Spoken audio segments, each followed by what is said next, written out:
Block ಮೇಲ್ಗೆ ಹೆದರಿ ಯುವಕನೋರ್ವ ಲಾಡ್ಜೊಂದರಲ್ಲಿ ವಿಷ ಸೇವಿಸಿ ಆತ್ಮಹತ್ಯೆ ಮಾಡಿಕೊಂಡಿರುವ ಘಟನೆ ಬೆಂಗಳೂರು ನಗರದ ಉಪ್ಪಾರಪೇಟೆ ಪೊಲೀಸ್ ಠಾಣಾ ವ್ಯಾಪ್ತಿಯಲ್ಲಿ ನಡೆದಿದೆ. ಅರಸೀಕೆರೆ ಮೂಲದ ಸುಪ್ರೀತ್ ಮೃತ ಯುವಕನಾಗಿದ್ದಾನೆ.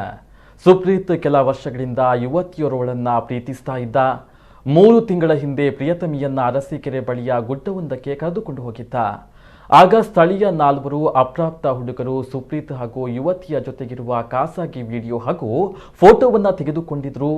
ಅವುಗಳನ್ನು ಇಟ್ಟುಕೊಂಡು ಹಣಕ್ಕಾಗಿ ಬ್ಲಾಕ್ ಮೇಲ್ ಮಾಡ್ತಾ ಇದ್ರು ಎನ್ನಲಾಗಿದೆ.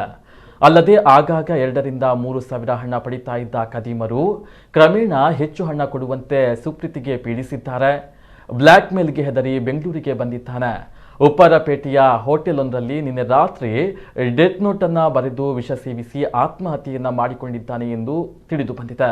ಮಾಹಿತಿ ಆಧರಿಸಿ ಸ್ಥಳಕ್ಕೆ ತೆರಳಿ ಪರಿಶೀಲನೆ ನಡೆಸಿದ ಉಪ್ಪಾರಪೇಟೆಯ ಪೊಲೀಸರು ಪ್ರಕರಣವನ್ನ ದಾಖಲಿಸಿ ಆತ್ಮಹತ್ಯೆಗೆ ಪರೋಕ್ಷ ಕಾರಣರಾದ 4 ಅಪ್ರಾಪ್ತರನ್ನ ಬಂಧಿಸಿದ್ದಾರೆ.